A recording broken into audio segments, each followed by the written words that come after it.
यहां से कोई लाइट आई है, ये जो लाइट आई है, इस लाइट के लिए हमारी इंसिडेंट एंगल है, बट हमने कहा रिफ्रैक्टेड एंगल ऐसे बना, रिफ्रैक्टेड रे ऐसे बना दिया। कैसे बनाया भाई? इस तरीके से बनाया। तो ये जो रिफ्रैक्टेड एंगल है आर जो है वो 90 डिग्री है। तो इस इंसिडेंट एंगल को क्या बोलेंगे? क्रिटिकल एंगल बोलेंगे।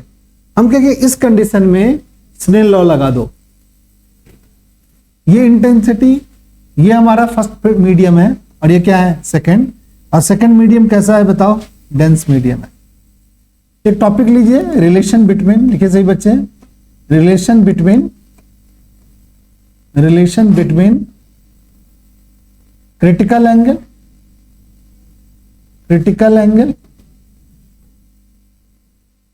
Angle and refractive index of medium. Refractive index of medium,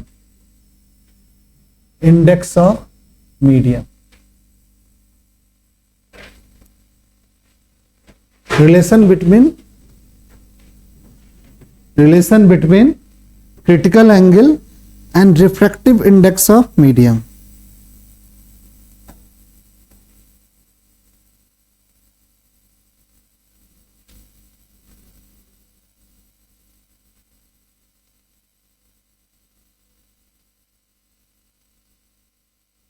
ठीक है,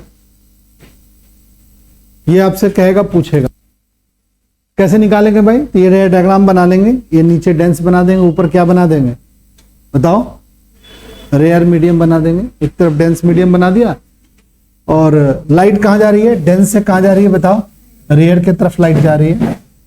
और इस कंडीशन में स्नेल लॉ लगा लेते हैं, स्नेल लॉ लगा लिया जाए। चलिए भाई, कैसे निकालेंगे? स्नेल लॉ लगाएंगे कैसे? तो स्नेल लॉ लगाते थे, रिफ्रैक्टिव इंडेक्स किसका निकालेंगे? किस मीडियम का? First medium. किसके रिस्पेक्ट? सेकंड मीडियम के रिस्पेक्ट। ये लिख रहे हैं। लाइट कहां से चल रही है बताओ? सेकंड मीडियम से। कहां पहुंचना चाह रही है? फर्स्ट मीडियम में। तो फर्स्ट मीडियम का रिफ्रैक्टिव इंडेक्स निकलेगा सेकंड मीडियम के रिस्पेक्ट। क्या लिखेंगे? साइन आई बाई में क्या लिखेंगे? Sine r. यहां आई को क्या लिख दे? आईसी, तो साइन आईसी लिख दे। बाई में क्या लिखेंगे? Sine r. बट आर की वैल्यू यहां पर कितने डिग्री है बताओ? 90 डिग्री है। तो यहां लिख देते हैं साइन आईसी बाई में साइन 90। साइन 90 क्या होता है बताओ? 1 होता है। साइन 90 1 होगा तो साइन आईसी के बराबर हो गया, यानी क्रिटिकल एंगल के बराबर हो गया हमारा, 91 हो गया। अब इस चीज को हम बोलते हैं रिफ्रैक्टिव इंडेक्स ऑफ सेकंड लिख दे विद रिस्पेक्ट ऑफ फर्स्ट लिख दे, ऐसा कुछ लिख दे। तो इसको लिखेंगे 1 बटे में क्या लिखेंगे? साइन आई। 1 बटे में क्या लिखेंगे? साइन आई। 1 बटे में क्या लिखेंगे? Sine i. The relation between क्या? Refractive index and critical angle के साथ। इसको कभी कभी ऐसे भी लिख सकते हो, एक और तरीका है इसको लिखने का। साइन आईसी बराबर 1 बटे में refractive index of second medium with respect of first medium, और आईसी बराबर लिखेंगे sine inverse 1 by refractive index of second with respect of first medium. इस तरीके से भी आप एक्सप्रेशन लिख सकते हैं। 2 एक्सप्रेशंस हैं, ऐसे हम समझ सकते हैं। फिर से एक बार समझ लो सही बच्चे कि लाइट कैसे जा रही है बताओ? सेकंड मीडियम से लाइट जाकर के कौन से मीडियम में पहुंच रही है? सेकंड मीडियम से लाइट आगे कहां जाने की कोशिश कर रही है? फर्स्ट मीडियम में। क्या ये फर्स्ट मीडियम में पहुंची? नहीं, बीम सरफेस पे क्या हुई? लाइट ऐसे चली गई। तो इंसिडेंट एंगल तो क्रिटिकल एंगल का नाम दे दिया गया, और ये एंगल क्या हो गया? 90 डिग्री हो गया। स्नेल लॉ लगाया था, कैसे लिखते थे स्नेल लॉ? लाइट कहां पहुंचने की कोशिश कर रही है? फर्स्ट मीडियम में। तो फर्स्ट मीडियम का रिफ्रैक्टिव इंडेक्स किसके रिस्पेक्ट निकालेंगे? सेकंड मीडियम के respect. Sine i by sine i, r लिखेंगे। आई को क्या लिख देंगे? आईसी, और आर को लिख देंगे क्या? 90 डिग्री, क्योंकि रिफ्रैक्टेड एंगल यहां पर कितने डिग्री का है? 90 डिग्री। सॉल्व करेंगे। रिफ्रैक्टिव इंडेक्स का एक पढ़े थे formula, second medium with respect of first medium multiply में 1 to सेकेंड, ये किसके बराबर होगा? 1 के बराबर होगा। ये एक फॉर्मूला है हमारे पास, ठीक है। ये हमारा second medium with respect of first medium और first medium with respect of second medium, दोनों का प्रोडक्ट 1 होता है। तो अगर हम रिफ्रैक्टिव इंडेक्स 1-2 लिखेंगे तो क्या लिखेंगे? इसको 1 बटे में रिफ्रैक्टिव इंडेक्स 2-1 लिखेंगे, ठीक है।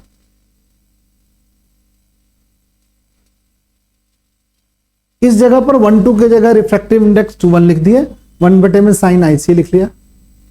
ये हमारा 1 बटे में साइन आईसी लिख लिया। साइन आईसी बराबर इस तरीके से हम लिख सकते हैं।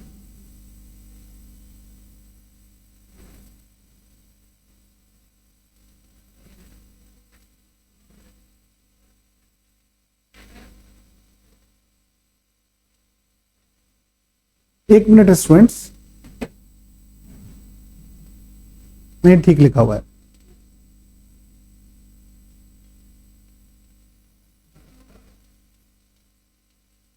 इस जगह पे इस बात को थोड़ा समझ लेते हैं।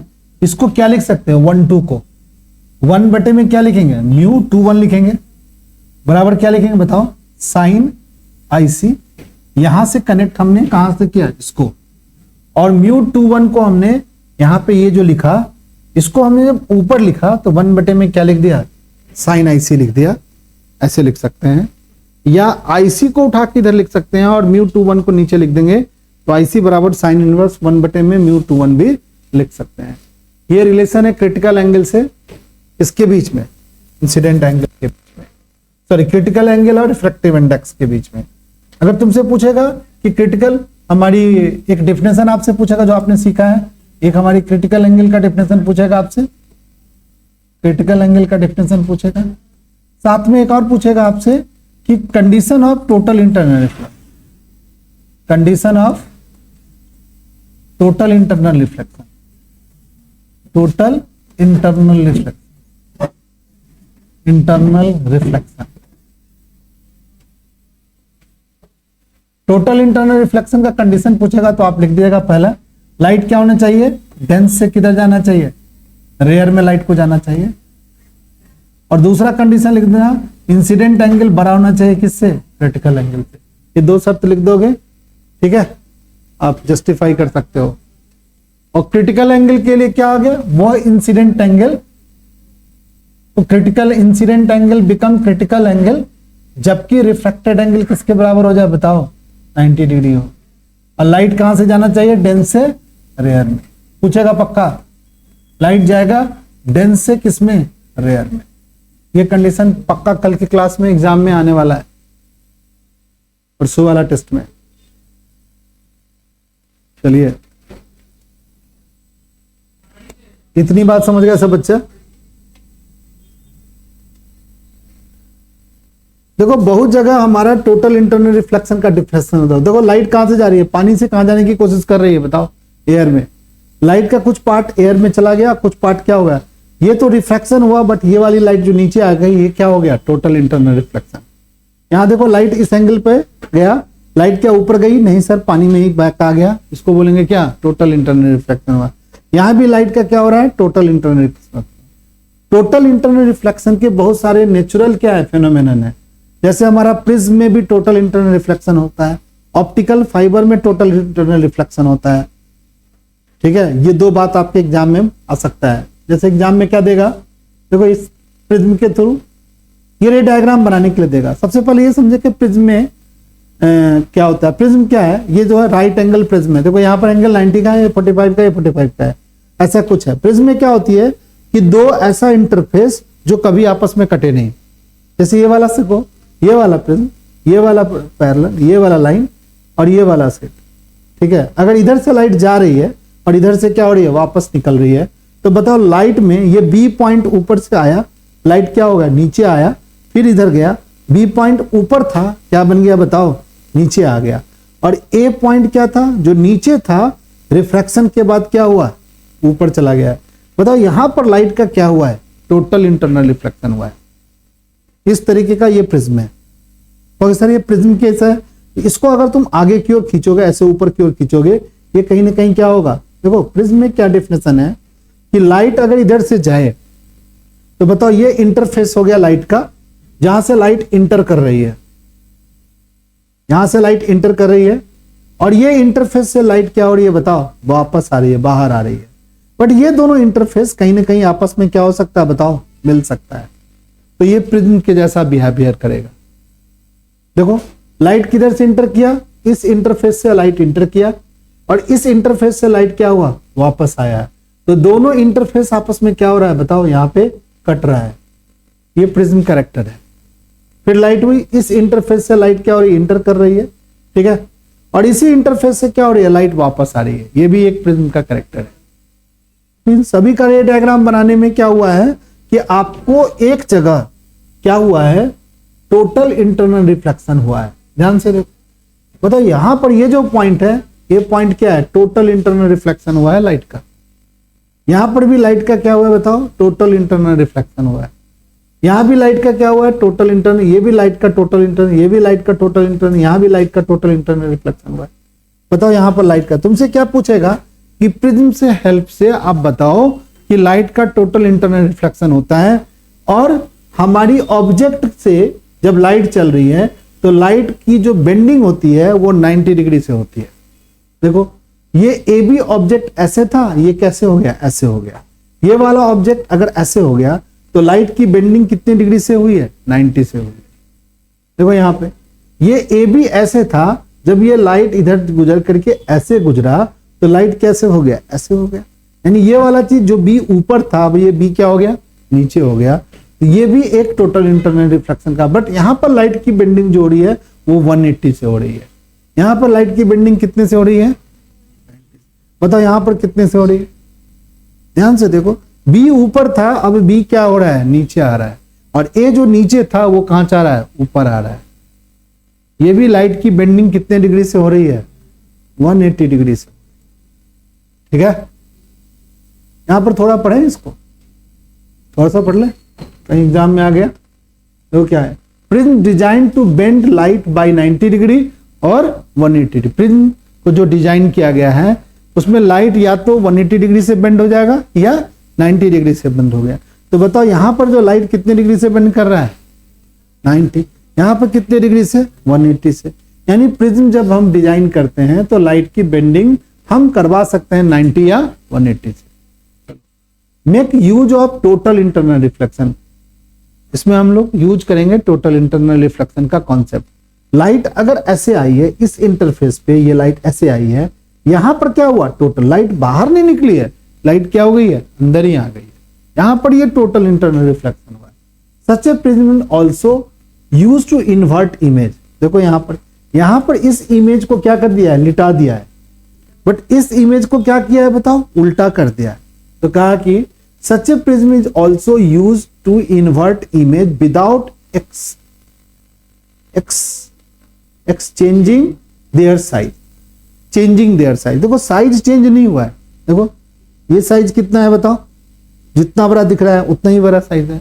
सिर्फ क्या किया है, ऐसे लिटा दिया है इसकी इमेज को, इस साइज भी इसका चेंज नहीं किया। तो कहोगे इस तरीके का प्रिज्म से आप क्या कर सकते हो, लाइट को 180 या 90 से बेंड करा सकते हैं, और बिना ऑब्जेक्ट का साइज चेंज किए हुए। यानी जितना साइज का ऑब्जेक्ट है उतनी ही साइज का ऑब्जेक्ट होगा, और उस ऑब्जेक्ट को हम इमेज जो होगा उसको हम या तो 90 से बेंड करा सकते हैं या 180 से बेंड करा सकते हैं, जिसमें आप टोटल इंटरनल रिफ्लेक्शन का क्या कर सकते हैं, कॉन्सेप्ट यूज कर सकते हो।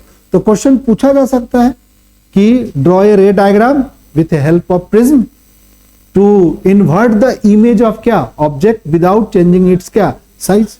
बिना साइज चेंज किए हुए एक रे डायग्राम बनाओ प्रिज्म के हेल्प से, जो हमारे ऑब्जेक्ट का इमेज बना दे और उसको उल्टा कर दे। तो उल्टा कर दे तो कौन बनाना पड़ेगा, ये बनाना पड़ेगा या नीचे वाला बनाना पड़ेगा। और क्या करे, 90 डिग्री से बेंड कर दे तो हमें क्या बनाना पड़ेगा बताओ, ये वाला डायग्राम बनाना पड़ेगा। दोनों डायग्राम इंपॉर्टेंट है, एग्जाम में पूछता है। फिर क्या हो गया, इस दोनों केस में देखो लाइट जो यहां से आई, यहां से जो लाइट आई नॉर्मली आई, यहां पर जब नॉर्मली आई यहां पर ये क्या बना, ये नॉर्मल ढूंढा, ये एंगल कितने डिग्री का हो गया, 45 डिग्री हो गई। ये जो 45 डिग्री है ये क्रिटिकल एंगल से बड़ी एंगल है। ये जो प्रिज्म होती है जिस मटेरियल का बना होता है, हर एक मटेरियल का एक अपना क्रिटिकल एंगल होती है, ठीक है। ये क्रिटिकल एंगल से ये बड़ा एंगल है, तो लाइट क्या हुई, यहां से जो लाइट चली ये बाहर नहीं निकली, बाहर निकलती तो क्या होती, ऐसे जाना चाहिए। मान लो ये प्रिज्म है, सुनो तो बच्चे ध्यान से देखो, अगर ये प्रिज्म है, अगर लाइट ऐसे आती तो बताओ ये सरफेस पे कैसे आई है लाइट, नॉर्मल आई है। नॉर्मल आई है तो कोई प्रॉब्लम है क्या, सीधा सीधा लाइट क्या होगा, अंदर जाएगी। नॉर्मल आई है तो ऐसे जाएगी। अब इस पॉइंट पर पहुंची तो यहां पर क्या बनाया, एक नॉर्मल बनाया।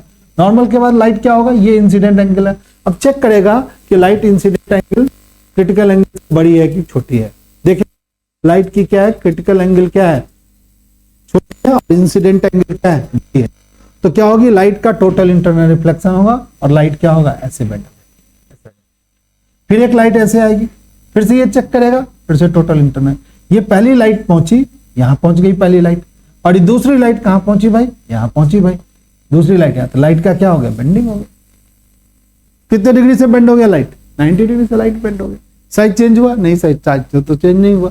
तो we see the table 9.1 that is true for the both crown glass and flint glass. तुम देखोगे यहां पर 9 पॉइंट क्या कर रहा है, 1 टेबल कर रहा है। एक टेबल दिया हुआ है हमारे एनसीईआरटी बुक में जिसमें क्रिटिकल एंगल दिया हुआ है। देखो क्राउन ग्लास के लिए और फ्लिंट ग्लास के लिए, दोनों ही ग्लास के लिए क्रिटिकल एंगल कितना है बताओ, 41.12 है और 37 पॉइंट।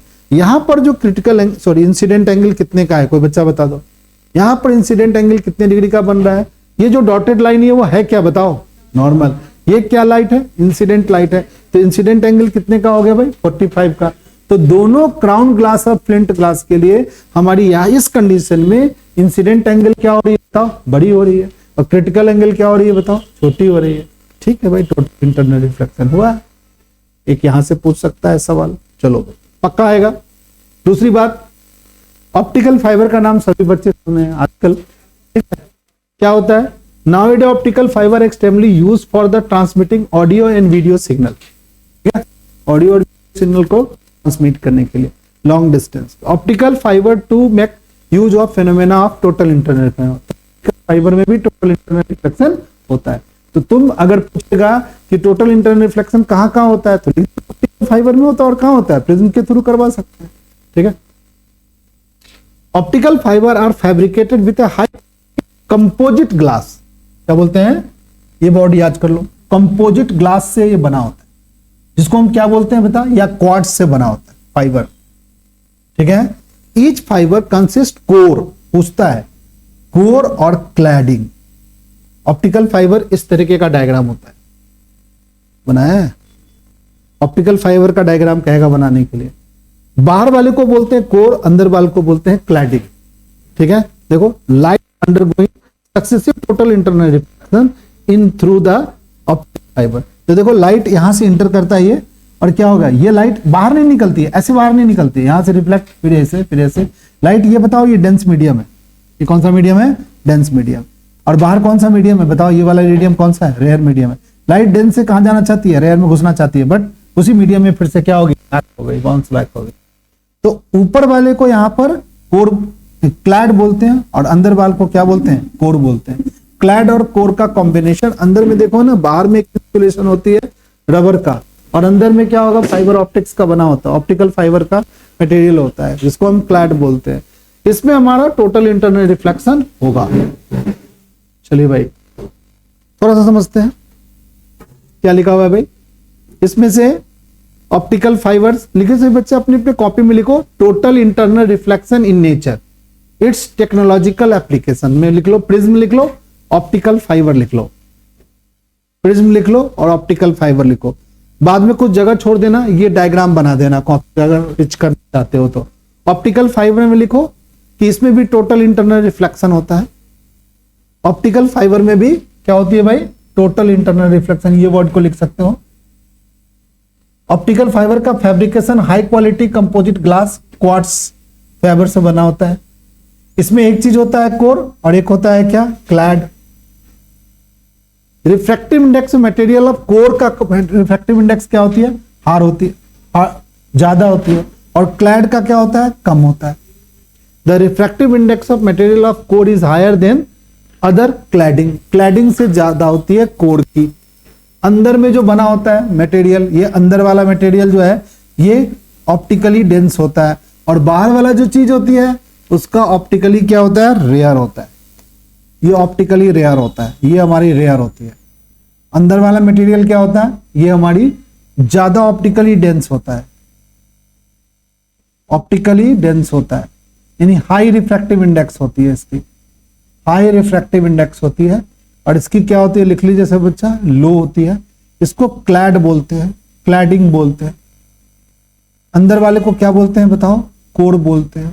ठीक है, लिख सकते हो इस चीज। और लाइट ऐसे इंटर करती है इसके अंदर, सिग्नल इंटर करता है, और इसका टोटल इंटरनल रिफ्लेक्शन होता है भाई इस तरीके, और हाई ट्रांसमिशन में पार्टिसिपेट करता है। इतनी बात आप लिख सकते हैं। बहुत बार इंटरनल रिफ्लेक्शन होते हुए लाइट कहीं से कहीं क्या हो जाती है, पहुंच जाती है।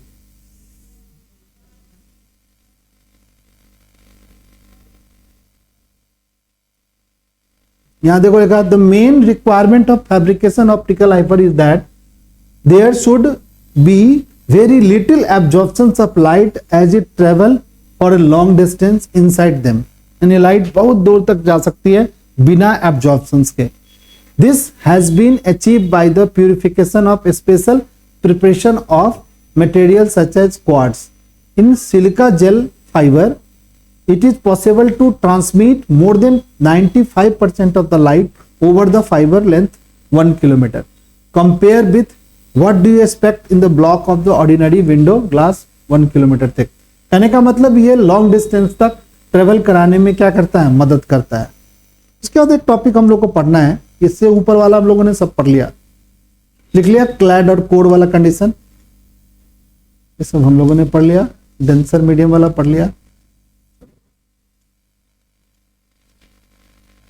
पढ़ लिया। चलिए सही बच्चे, एक हेडिंग लगाओ, स्फेरिकल सरफेस से refractions, refractions at spherical surface. लिखिए सही बच्चे, refractions at spherical surface.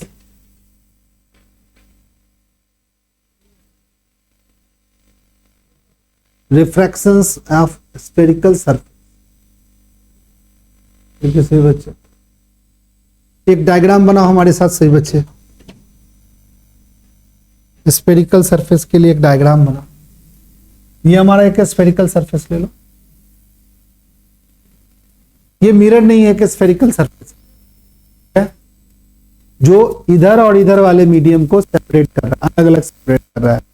Suppose कर लो इधर डेंस है और उधर क्या है, रेयर। क्या मान लिया, इधर डेंस है या इसको रेयर मानते हैं, और इधर वाले मीडियम को क्या मान लेते हैं बताओ सही बच्चे, लिख लो हमारे साथ, डेंस मान। और यहां से ये लाइट ऐसे ले जाते हैं, ये ऑप्टिकल सेंटर से लाइट ऐसे जाती है, मतलब प्रिंसिपल एक्सिस के जैसा बिहेव कर रहा है ये।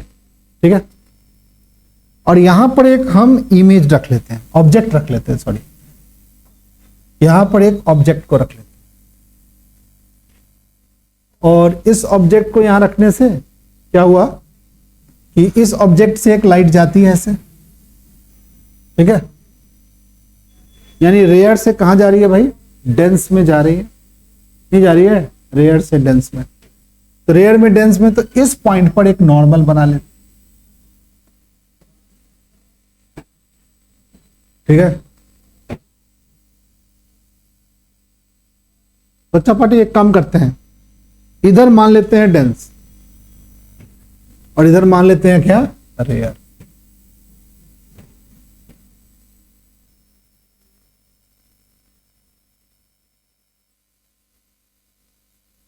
चाहे ठीक ही था, वो भी चलेगा, कुछ भी मान लो। बट अब जब डायग्राम हम लोग सोच लिए हैं, तो इधर क्या माने थे बताओ बेटा, मैंने डेंस ही माने थे, रेयर माने थे, रेयर ही माने थे। चलो इसको डेंस माने। अब ये वाली जो लाइट है, जो इंसिडेंट लाइट है, वो नॉर्मल की तरफ क्या होगी, बेंड होगी। तो नॉर्मल की तरफ बेंड होगी, तो लो भाई नॉर्मल की तरफ बेंड करना। ठीक है, ये लाइट आई और ये लाइट नॉर्मल की तरफ क्या हो गई, बेंड हो गई।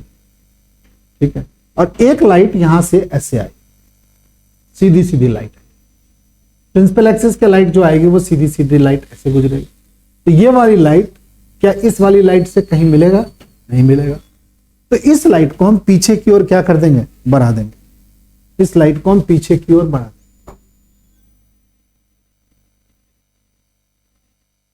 अब ये वाली लाइट जो इधर रिफ्लेक्ट हो गई थी और ये वाली लाइट जो इधर जा रही है, ये दोनों लाइट यहां बन रही है, तो ये हमारा इमेज बन गया और ये हमारा ऑब्जेक्ट। ठीक है, तो ये बच्चे समझ जाओ फिर से, अगर नहीं समझ में आया तो ये रे डायग्राम बनाने आना चाहिए। आप भी इधर रेयर बना लेना, इधर रेयर बना लेना, और उधर क्या बना लेता बताओ बच्चा पार्टी, डेंस बना लेता। बताओ ये लाइट गई, ये रेड वाली लाइट गई, रेड वाली लाइट के लिए ये क्या बन गया बताओ सही बच्चे, पॉइंट ऑफ इंसिडेंट बन गया। पॉइंट ऑफ इंसिडेंट पे नॉर्मल, तो ये सेंटर ऑफ कर्वेचर बना लेते हैं, और ये सेंटर ऑफ कर्वेचर से ये बना लिया क्या, नॉर्मल। ये क्या बना लिया, नॉर्मल। अब लाइट क्या हो रही है बताओ, ये नॉर्मल, ग्रीन वाली हमारी नॉर्मल है। तो ये एंगल, कोई बच्चा बताएगा ये एंगल किसको क्या बोलेंगे, इंसिडेंट एंगल बोलेंगे। इंसिडेंट एंगल और उधर वाली एंगल क्या कैसी बनेगी भाई, रिफ्रैक्टेड एंगल बनेगी, नहीं बनेगी। वो इंसिडेंट एंगल है, वो क्या है, रिफ्रैक्टेड एंगल। इस एंगल को आई मान लेते हैं और इस एंगल को क्या मान लेते हैं बताओ, आर मान लेते हैं। ठीक है, एक आई है और एक क्या है, आर है। और इस पॉइंट को थोड़ी देर के लिए क्या मान लेते हैं, ए मान लेते हैं। इसको आई मान लिया, इसको सी मान लिया, इसको ओ मान लिया, और इस लेंथ को हम यहां पर पी मान लेते हैं, पोल जिसको हम बोलते हैं। लाइट क्या हुआ, रेड वाली लाइट जो इंसिडेंट लाइट थी वो क्या हो गई, नॉर्मल की तरफ बेंड हो गई, क्योंकि डेंस में लाइट गई। ठीक है, इंसिडेंट एंगल बड़ी दिख रही है और रिफ्लेक्टेड एंगल छोटी दिख रही है। एक लाइट ओ से ऐसे जा रही थी, ऐसे जा रही थी, ये वाली लाइट इस सरफेस से पार होने के बाद, और ये लाइट इस सरफेस से पार होने के बाद कहीं मिलती हुई नजर नहीं आए। ये वाली लाइट को, जो रेड वाली छोटी सी यहां पर लाइट बनाई, इसको हम पीछे की ओर ले गए, तो ब्लू वाली लाइट हमने बनाई है यहां पर। इसी रेड लाइट को ब्लू वाली लाइट में डॉटेड लाइट बना करके हमने देखा ये व्हाइट वाली लाइट इधर से जो लाइट है यहां पे मिल रही है, यानी इस ऑब्जेक्ट का ये क्या बन गया, इमेज बन गया। ठीक है, इस एंगल को थोड़ी देर के लिए मान लेते हैं गामा, इसको मान लेते हैं अल्फा, और इसको मान लेते हैं बीटा। ये एक नीट डायग्राम सभी बच्चों को बनाने आना चाहिए। ठीक है, बिना किसी ओवरराइटिंग किए हुए अगर आप बना लेते हो तो ठीक ठाक है, रेट डायग्राम आप बना ले रहे हो। अब क्या हो गया कि यहां पे हम लोग कुछ यहां पर रिफ्रैक्टिव इंडेक्स रेयर मीडियम है, रेड मीडियम को फर्स्ट मीडियम मानते हैं, और डेंसर मीडियम को क्या मानते हैं हम लोग, सेकंड मीडियम मानते हैं। लाइट रेयर से डेंस में जा रही है। ठीक है, अब इस सरफेस पर ये जो पीली वाली लाइन है, ये पी वाली इंटरफेस है, जिस इंटरफेस से हमारी लाइट क्या हो रही है, इधर से रेयर से क्या होगी, डेंस में जा रही है। यानी ये जो पीली वाली लाइन है, ये एक इंटरफेस है जो दोनों सरफेस को सेपरेट कर रहा है। ठीक है, चलो भाई, यानी इधर हमारा हवा है, इधर मान लेते हैं पानी वगैरह रखा हुआ है, और ये मीडियम, ये जो लाइट है, पीला वाला जो सरफेस है, ये सेपरेट कर रहा है, और लाइट कुछ ऐसे जा रही है। तो इस ऑब्जेक्ट का इमेज यहां बन गया है। अब हमें क्या रिलेशन डिफाइन करना है, रिलेशन इस मीडियम का एब्सोल्यूट रिफ्रैक्टिव इंडेक्स n1 मान लेते हैं, उस मीडियम का एब्सोल्यूट रिफ्रैक्टिव इंडेक्स क्या मान लेते हैं, n2 मान लेते हैं। cp को, pc को r मान लेते हैं। ठीक है, pi को क्या मानेंगे, कोई बच्चा बता सकता है, v मान सकते हैं। po को क्या मान सकते हैं, u मान सकते हैं। और इन सबों के बीच में एक रिलेशन बनाना है। ठीक है, इन सबों के बीच में एक रिलेशन बनाना है, यानी are you we n1 n2 सबके बीच रिलेशन बनाना है। n1 क्या है, रिफ्रैक्टिव इंडेक्स है, रिफ्रैक्टिव इंडेक्स है किस मीडियम का भाई, फर्स्ट मीडियम का, और ये रिफ्रैक्टिव इंडेक्स है किसका मीडियम का भाई, सेकंड मीडियम का। इतनी बात नहीं है। अब इन सबों के बीच एक रिलेशन हमें जस्टिफाई करना है। क्या रिलेशन जस्टिफाई करना है, तो देख सकते हैं हम लोग रिलेशन क्या बनाना चाहते हैं। ये रिलेशन हम निकालना चाहते हैं। ठीक है, ये वाला रिलेशन निकालना चाहते हैं, ये रिलेशन आ जाओ भाई, ये हमें प्रूव करना है। अब हम लोग थोड़ा सा देखेंगे, ज्योमेट्री भी लगाएंगे और स्नेल लॉ लगाएंगे। तो कैसे कैसे लगाएंगे सभी बच्चे देखेंगे यहां तक। अब क्या हुआ, इसमें कुछ ज्योमेट्री का कॉन्सेप्ट हम लगाएंगे। कैसे लगाएंगे ज्योमेट्री का कॉन्सेप्ट? तो देखोगे एक ट्रायंगल बन रहा है, एक ट्रायंगल बन रहा है। कौन सा? एक ट्रायंगल है, ट्रायंगल ओ ए आई, ओ ए आई एक ट्रायंगल बन रहा है, ओ ए आई एक ट्रायंगल बन रहा है, ठीक है। और एक ट्रायंगल कौन बन रहा है बताओ कोई बच्चा भाई? ओ ए आई। और एक ट्रायंगल क्या बन रहा है बताओ? बहुत सारे ट्रायंगल बन रहे हैं, तो एक ओ ए आई बन रहा है और एक बनेगा, नो सही बच्चे, ओ सी ए, ओ सी ए ये बन रहा है, ओ सी ए। चलिए भाई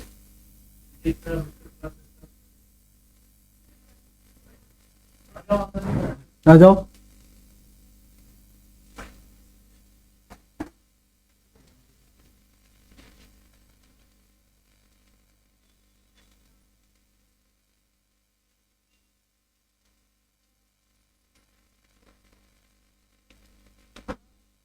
ठीक है, तो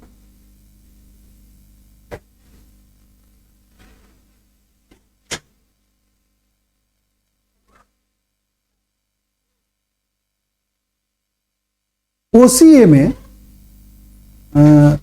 ध्यान से देखेंगे, ये जो एंगल है, ये जो आई एंगल है, देखो ये जो हमारा ये अल्फा है, एक कॉन्सेप्ट था कि exterior angle interior opposite angle के सम के बराबर होता है, ऐसा कुछ पढ़ा था। तो अगर हम इसमें लगाते हैं, देखो ये हमारा ये एंगल ओ ए सी, देखो इस ट्रायंगल में, इस ट्रायंगल में लगाओ, इस ट्रायंगल में क्या लिखेंगे? गामा बराबर क्या लिख सकते, कोई बच्चा बताएगा? गामा जो एक्सटीरियर एंगल दिख रही है किसके बराबर है?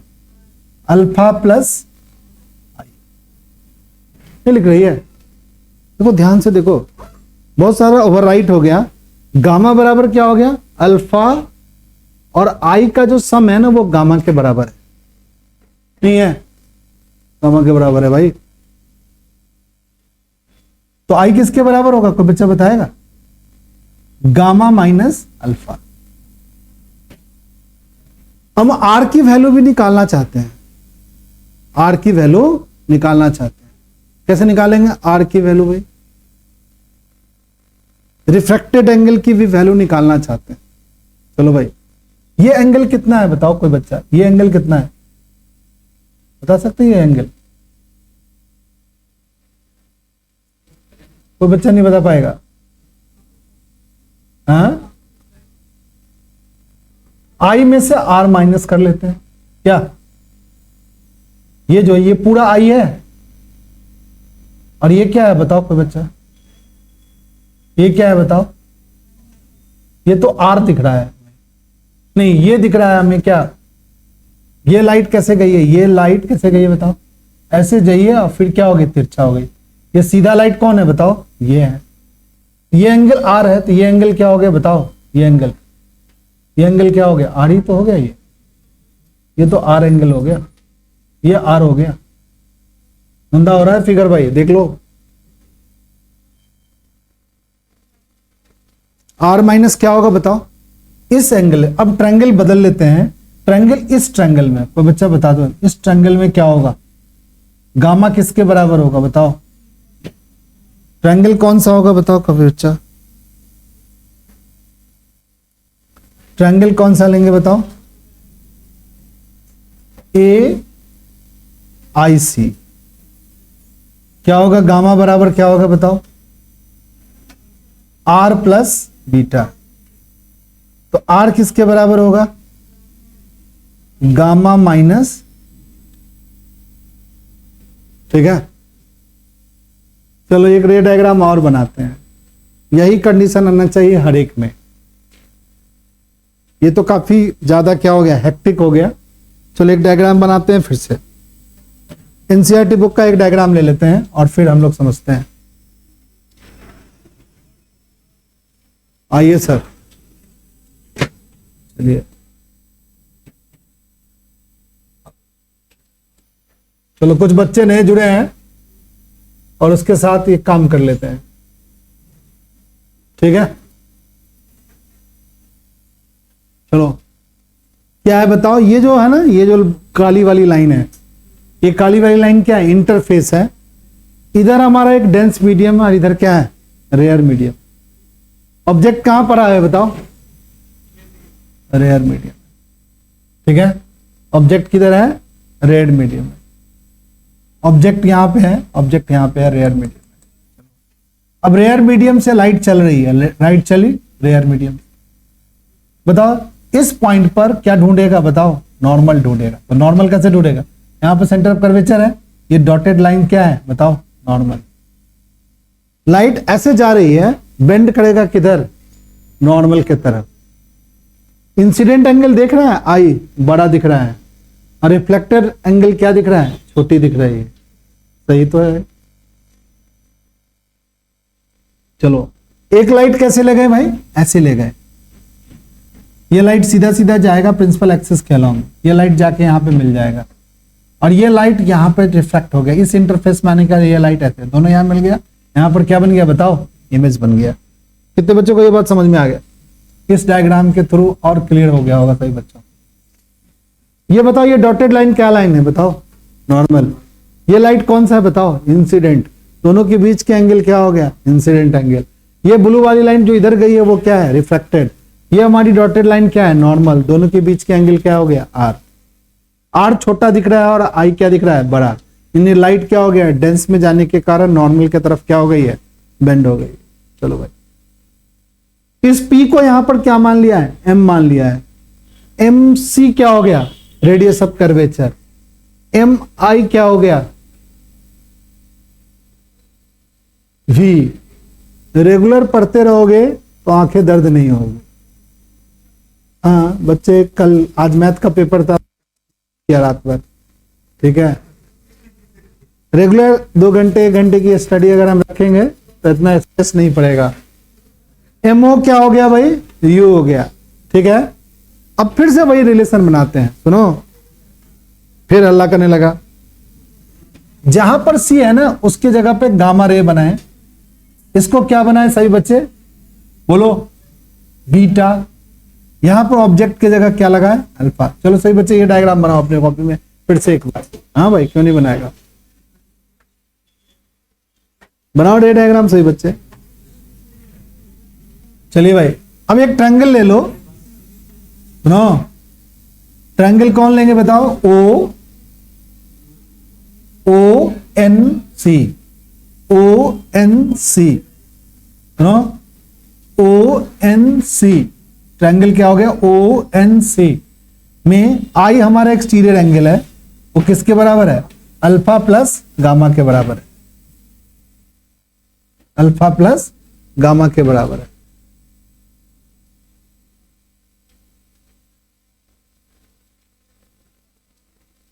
अल्फा प्लस गामा के बराबर है। और दूसरा क्या है ट्रायंगल? एक ले लो एनसीआई। एनसीआई। एनसीआई गामा किसके बराबर होगा बताओ? ये जो गामा है आर और बीटा के बराबर होगा। आर प्लस बीटा के बराबर होगा। तो आर किसके बराबर होगा भाई? गामा माइनस बीटा के बराबर।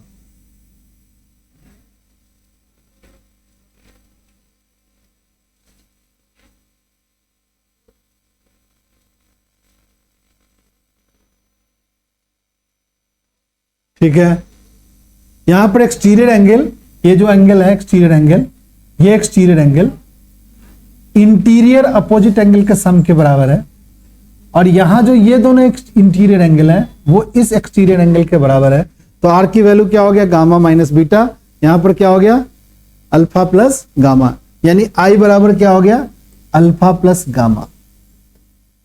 इस तरीके से एंगल निकालना आना चाहिए। ठीक है, बट यहां पर रिफ्रैक्शन क्या हो रहा है भाई? बोलो, यहां पर रिफ्रैक्शन क्या हो रहा है बताओ? रेयर टू डेंसर हो रहा है। रेयर टू डेंसर हो रहा है। लाइट रेयर से कहां जा रही है, डेंस में जा रही है। ठीक है, चलो भाई, अब इस सरफेस पे स्नेल लॉ लगा लो, इस सरफेस पर स्नेल लॉ लगाओ। तो स्नेल लॉ कैसे लगाएंगे बताओ, स्नेल लॉ कैसे लगाएंगे, साइन आई बाय में साइन आर बराबर रिफ्रैक्टिव इंडेक्स ऑफ किसका, सेकंड का, विथ रिस्पेक्ट ऑफ क्या, फर्स्ट। ऐसे लिख दो साइन आर।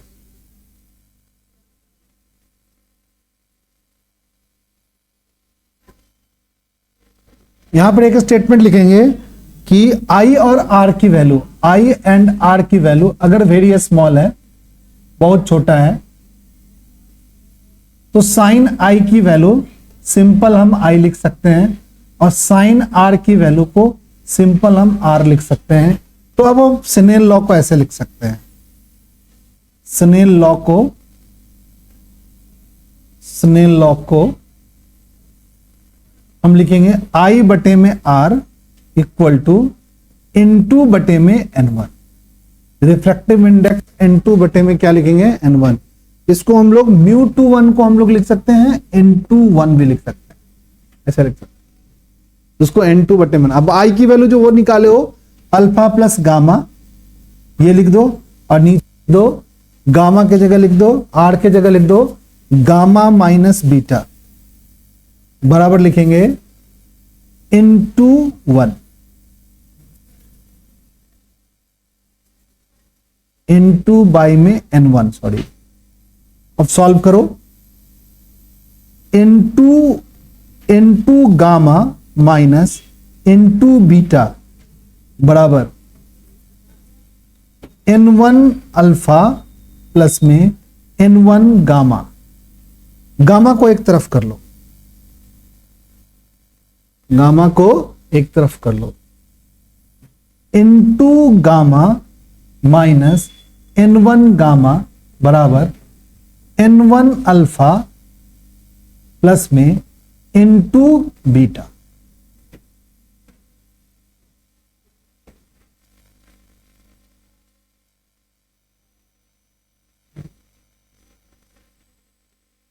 N2 बीटा लिख लो।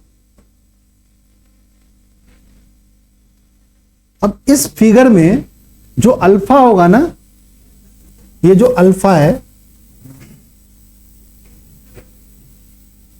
इसको जो अल्फा है, इस अल्फा को हम लिख सकते हैं क्या, ये जो अल्फा है ना, इसको लिख सकते हैं mn बाई में mc। बीटा को क्या लिख सकते हैं, mn बाई में mi। और गामा को क्या लिख सकते हैं, अल्फा को अलग लिख दिया ना, om। और गामा को क्या लिख सकते हैं, mn बाई में mc। लिख लो, फिर बताता हूं मैं तुम लोगों को क्या क्या कर रहा हूं मैं। अब इस सभी वैल्यू को इसमें पुट कर,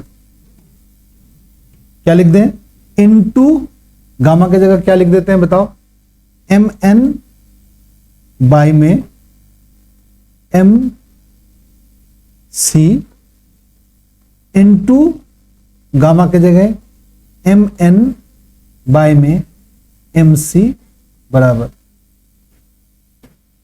N2 क्या है भाई, अल्फा क्या है, N1 बटे में अल्फा क्या है, mn बाई में mo या om। और N2 क्या है बताओ, N2 बटे में बीटा क्या है, mn लिख लो सही बच्चे, बाई में mi। सबको काट दो, mn सबसे काट लो, तो N2 बाई में mc, N1 बाई में mc, mn इसमें काटा हुआ है, N1 बाई में mo माइनस में प्लस में N2 बाई में mi। इसको लिख देंगे M2 माइनस N1 बाई में R। यहां लिखेंगे N1 बाई में U और ये लिख देंगे N2 बाई में ये एक रिलेशन बना लो, लिख लो फटाफट, फिर बताता हूं मैं सभी बच्चों को।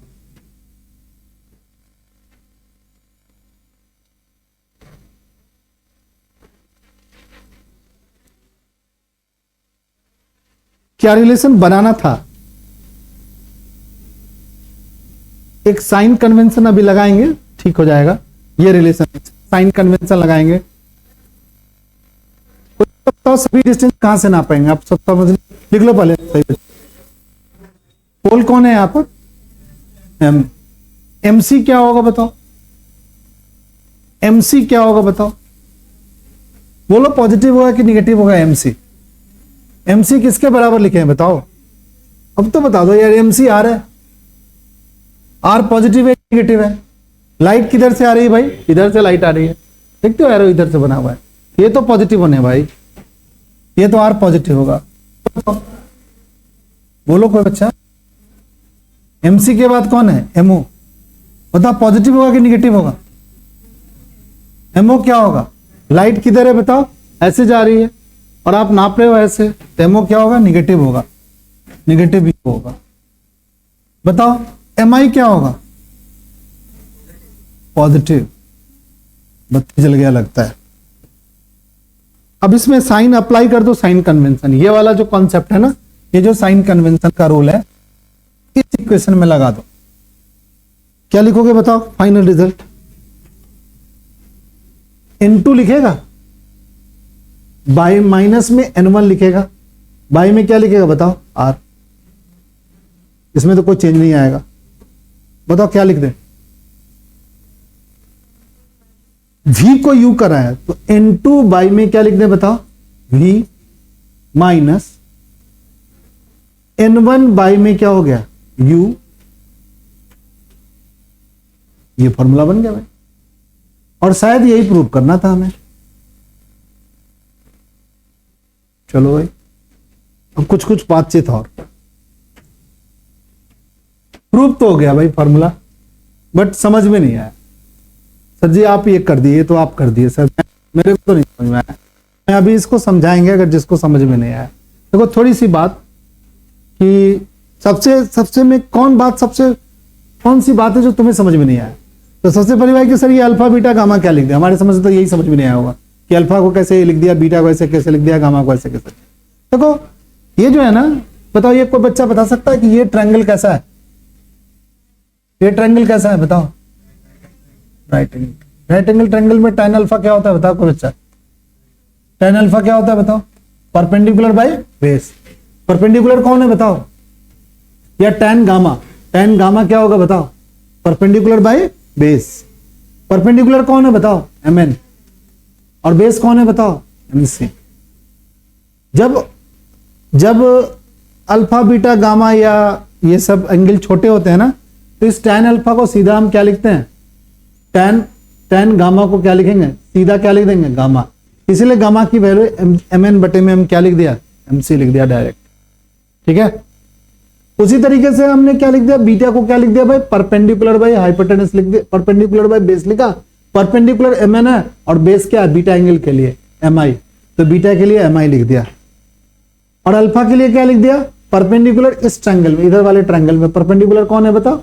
सबके लिए परपेंडिकुलर तो एक ही है, पर बेस क्या है? अलग अलग। इसके लिए बेस क्या है? mo है, तो यहां पर हमने क्या लिख दिया? mo लिख दिया, इसमें mi लिख दिया, इसमें mc लिख दिया। mo को क्या लिख दिया? u लिख दिया।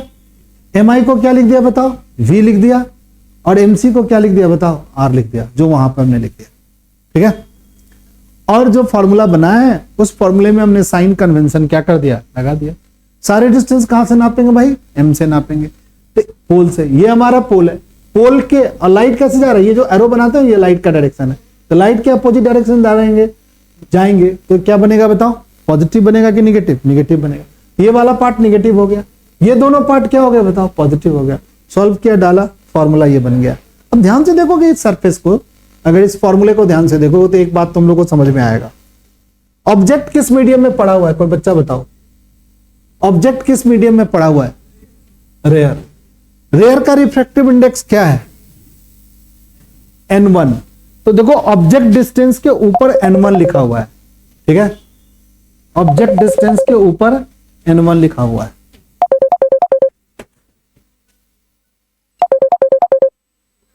हेलो हेलो, हाँ आ रही है, बताओ अनु। हाँ बताइए।